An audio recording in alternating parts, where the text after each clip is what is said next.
Hilton Head Mayor John McCann joins us. The town has been very active early on in fighting the Omicron variant and the COVID crisis. You've got testing sites set up at Chaplain Park, and you've been running all week last week, all week this week. Right. Are you going to keep it going for a little while? We are. I believe that is, people keep talking about being the end.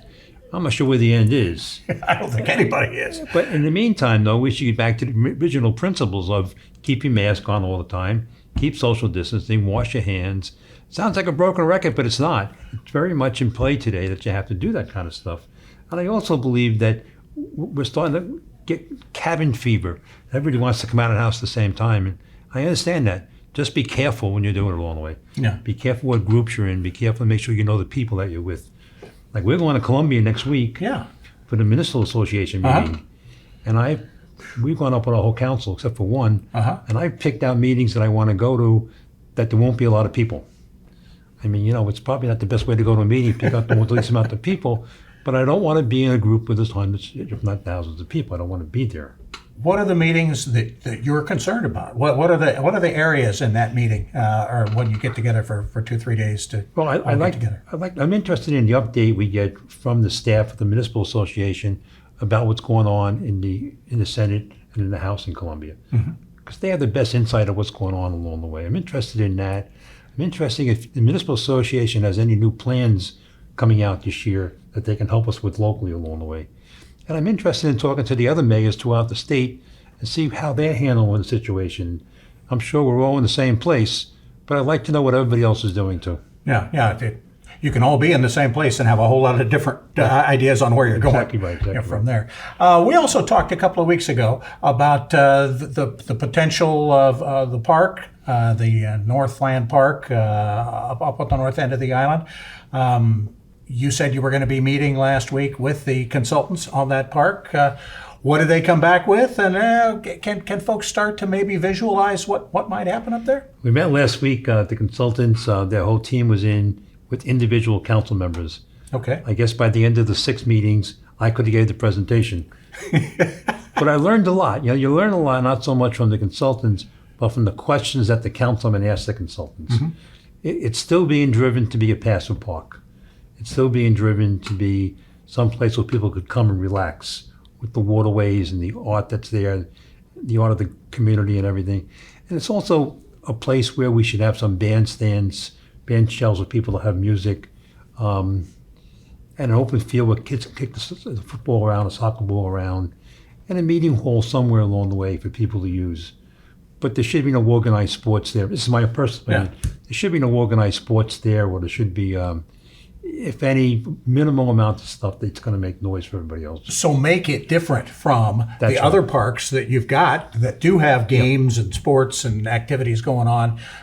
Make this actually maybe more like Celebration Park on the north end? Yeah, what we've done with the 3 parks, we're looking at Cross Island, Chaplain, and the North Park on the north end, which we have to name soon because the North End Park is going to be a nothing name. That's not going to work. We're looking at taking all the sports activities and say, where do they belong? Does all of baseball and softball belong in Cross Islands? Does all of soccer belong in Chaplain Park? Does the new pickleball courts, where do they belong? So when you get them all in their right spots along the way, it makes it much easier to develop the Northridge Park along the way because everything else has been accounted for there. So it isn't just the one park anymore, it's the one park in conjunction with the 2 other parks. Everything I hear from people, and it sounds like your councilmen have heard it too, is that we have enough noise on the island now, and we really don't want a whole lot more. And like you said, that a passive park, big chunk of passive park on the north end would probably 105 acres is a big chunk of park. That's a big chunk of park. I mean, that's Central Park size, almost. No, not quite. All right, I try to deal with the New Yorker here. No, but it's going to be beautiful. If we take our time, do it right, it's going to be beautiful along the way.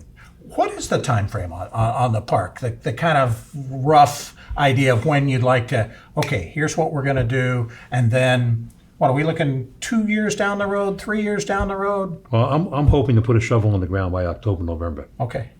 When you put the shovel in the ground, your plans are done. Then you're just going out to permit and find people to build and everything along the way. I would hope to do that by October, yes. Great. Yep. So that'll put it way ahead of the bridge. Well, the bridge is an interesting conversation because Yeah, you're trying to do the whole island here. It's being held up by the Department of Transportation. Yeah. They owe us some financial numbers, Okay. which we haven't got. And that's really our next holding point there. Then we can decide where we're going to go from there. You're going up to Columbia. You talked about meeting with the state association. We've got DOT up there. They've got the legislature has $6 billion extra dollars to spend. Now, it's not always all going to be there, so they got to put some of it away. Are they going to spend some of it, do you think? Obviously, that's the question you're asking the municipal association. Are they going to spend some of it on the towns? Well, or give some of it to the towns to spend? if they were asking me for advice, I would tell them to fully fund the pension plan before we do anything. Right. I mean, you have a debt. Pay your debt. I mean, it's a lot of people here. We get a big hit every year for an assessment for our firemen if they're in the state pension plan. So if we don't get that hit every year, they'll be giving us more money indirectly by us not having that charge every year. But you have to spend the money wisely. 278 needs more work. 95 needs more work. Our school system needs more work. There's a lot of basic stuff to be done here. I mean, Frank Rodriguez has done a great job with our schools here. He needs money too. Yeah. Everybody needs money, and we should spend it carefully and not just waste the money that's there. All right. You heard it first. Well, not first, but close to first.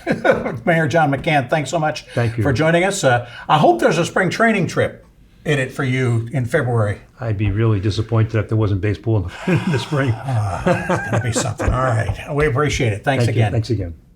Up next, Restaurant Week on the island is next week, but one of the most impactful meals you can eat could do a whole lot of good for some young folks on our island home. Stay with us.